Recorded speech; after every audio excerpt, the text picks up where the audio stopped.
આગામી દિવસોમાં ગૃહમંત્રી હર્ષ સંઘવી વડગામ ધારાસભ્ય જિગ્નેશ મેવાણીના ગઢમાં જઈ રહ્યા છે તો એક લાઇબ્રેરીનું ઉદ્ઘાટન કરવાના છે।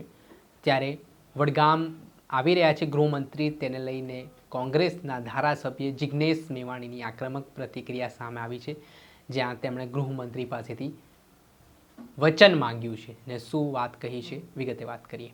વૈષ્ણવજન તો તેને કહીએ જે પીડ પરાઈ જાનાને રે। નમસ્કાર દર્શક મિત્રો, નવજે ન્યૂઝમાં આપનું સ્વાગત છે। હું છું ફૈઝાન। છેલ્લા થોડાક સમયથી ગુજરાતનું રાજકારણ જબરજસ્ત ગરમાયું છે। એક તરફ વડગામના કોંગ્રેસના ધારાસભ્ય જિગ્નેશ મેવાણી છે, બીજી તરફ ગૃહમંત્રી હર્ષ સંઘવી છે। જે રીતે બંને વચ્ચે નિવેદનબાજીનો દોર ચાલી રહ્યો છે સતત। વાવ થરાદમાં જે થોડા સમય પહેલાં ઘટનાક્રમ બન્યો હતો, તેને લઈને જિગ્નેશ મેવાણી ગૃહમંત્રીને ઘેરી રહ્યા છે, ચાપખા મારી રહ્યા છે ને આ વચ્ચે વડગામ ખાતે ગૃહમંત્રી હર્ષ સંઘવીનો પ્રવાસ યોજવાનો છે ને તેઓ એક લાઇબ્રેરીનું ઉદ્ઘાટન કરવા માટે જવાના છે। ત્યારે ગૃહમંત્રીના સંસ્કાર વિશે ફરી એકવાર જિગ્નેશ મેવાણી આકરા પાણીએ જોવા મળ્યા ને કહ્યું કે ગૃહમંત્રી 8 ચોપડી પાસ છે, તે હવે પુસ્તકાલયનું ઉદ્ઘાટન કરશે। તેઓ આટલેથી ન અટક્યા, તેમણે કહ્યું કે ખેડૂતોની જે દયનીય સ્થિતિ છે તેને લઈને ગૃહમંત્રી ખેડૂતોની વચ્ચે જઈને તેમને આંસુ લૂછવાની જરૂરિયાત છે। તેમણે વડગામમાં જે દારૂના દૂષણના કારણે લોકોના પરિવારોનો માળો વિખેરાયો છે, તેને એવી વિધવા મહિલાઓથી મળવાની જરૂરિયાત છે ને એવું વચન આપવાની જરૂરિયાત છે કે એક પણ ટીપો તમારે ત્યાં દારૂનું નહીં આવે, તે પ્રકારનું વચન માંગતા જિગ્નેશ મેવાણીએ શું વાત કરી છે તે સાંભળો। વડગામ પધારી રહેલા ગુજરાતના સંસ્કારી મંત્રીનું વડગામની ધરતી પર સ્વાગત છે।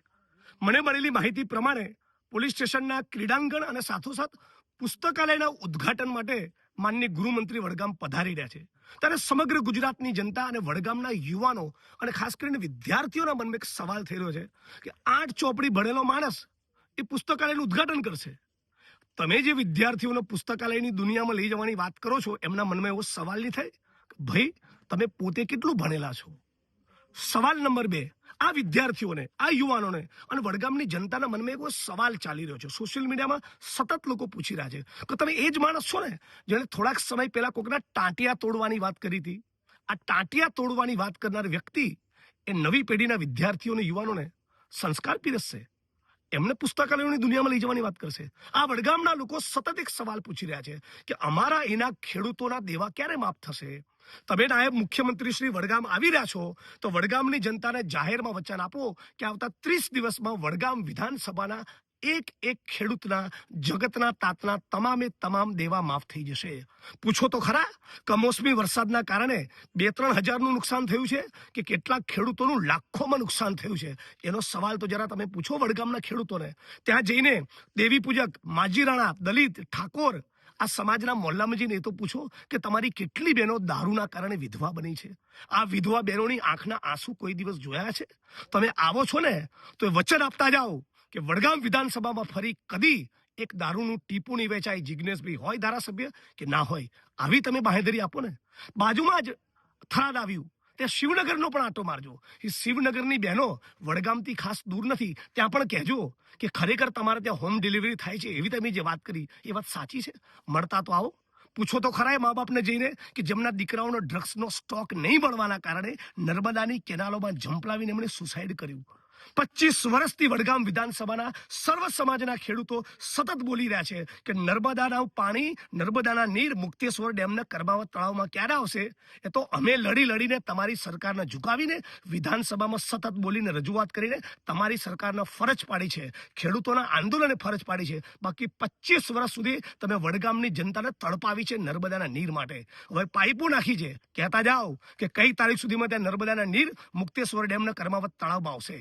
વિધાનસભાના મંચ ઉપર સત્તાવાર જાહેરાત કરી હતી કે જલોત્રા ખાતે જીઆઈડીસીની સ્થાપના કરીશું। આજે આ વાતને લગભગ 2 વર્ષ થયા, એક ઈંટ તમે મૂકી નથી। મોટી વાતો કરો છો। આખું નવી પેઢીની એક નવું યુવાધન એ ડ્રગ્સના રવાડે ચડ્યું છે। છાપાઓ લખી રહ્યા છે કે આપણા ગુજરાતમાં છેલ્લા કેટલાક વર્ષોની અંદર 17 લાખ પુરુષ અને 2.5 લાખ મહિલાઓ, એમ કુલ 20 લાખ લોકો ડ્રગ્સના રવાડે ચડ્યા। વડગામ હોય, થરાદ હોય, બનાસકાંઠા હોય કે તમારું મજૂરા હોય, ક્યાંય પણ ડ્રગ્સ નહીં જોવા મળે, આવી શું ગેરંટી તમે આપવા માંગો છો? દરેક ચૂંટણી પહેલા CR પાટીલ આવે, માનનીય મુખ્યમંત્રી આવે, યોગી આદિત્યનાથ આવે, અને મેવાણીને ટાર્ગેટ કરવાના બદલે તમારામાં તાકાત હોય ને તો ડ્રગ્સને ટાર્ગેટ કરો, કુટણખાના ટાર્ગેટ કરો, દારૂ જુગારની બધી ટાર્ગેટ કરો, ઇલીગલ માઇનિંગ ટાર્ગેટ કરો. પૂછો તમારા પોલીસ સ્ટાફના સજ્જનના સારા પ્રમાણિક માણસોને કેટલો દારૂ રાજસ્થાનથી આવે છે. તમારામાં શરમનો છાંટો છે? કાયદાને બંધારણ જેવું કંઈ છે કે નહીં દેશમાં? ખુલ્લેઆમ બેફામ મોટી લાઈનો તમારી રાજસ્થાનથી ચાલતી હોય, આજે પણ ચાલે છે. ગામડાઓના દારૂના અડ્ડા બંધ થયા છે. રાજસ્થાનથી આવતી ટ્રકો, ખટારા, એ લાઈનો બંધ થઈ નથી. તો આવો છો તો વચન આપતા જાઓ કે હવે બનાસકાંઠામાં રાજસ્થાનથી આવતો એક પણ દારૂ, એક પણ ટીપું જોવા નહીં મળે. આ તમે કરો તો તમારું વડગામમાં સ્વાગત છે. ધારત ને તો બહુ બધા લોકોને મોકલત 9મા ધોરણની ચોપડી લઈને. એવું નથી કરવું. આવો છો તો મેં કહ્યું એ પ્રમાણેની ગેરંટી વડગામની જનતાને આપીને જાઓ. વડગામનો ખેડૂત, પશુપાલક અને સર્વ સમાજના યુવાનો એ ઈચ્છે છે કે ગામે ગામ એમના દીકરાઓને નોકરીઓ મળે. જે બાળકો, જે વિદ્યાર્થીઓનો સ્કૂલ ડ્રોપ આઉટ રેટ છે ઘરે, કેટલીક સ્કૂલોમાં આટો તો મારતા જાઓ, કેવું બિસ્માર તમે સ્ટ્રક્ચર ઊભું કર્યું છે ઠેકાણા સ્કૂલોના તમારા રાજમાં? નવી પેઢીના વિદ્યાર્થીઓને નોકરી જોઈએ છે. તમે ક્રીડાંગણનો ઓપનિંગ માટે આવો છો, તમે કોમનવેલ્થની વાત કરો છો, બહુ સરસ. હમણાં 73 ગામનો પ્રવાસ મેં કર્યો છેલ્લા 4 મહિનામાં. ગામે ગામ વિદ્યાર્થીઓ અને યુવાનોએ મને કીધું છે કે જિગ્નેશભાઈ, સ્પર્ધાત્મક પરીક્ષાની તૈયારી કરવા માટેના ક્લાસીસ નથી સરકાર બનાવતી. સરકારને કહો કે રમત ગમત માટે અમારે દોડવું હોય, પરીક્ષાની તૈયારી કરવી હોય તો પ્લેગ્રાઉન્ડ નથી. આ માગણીઓનો તમે સ્વીકાર કરો તો તમારો વડગામ આવવાનો કંઈ મતલબ છે.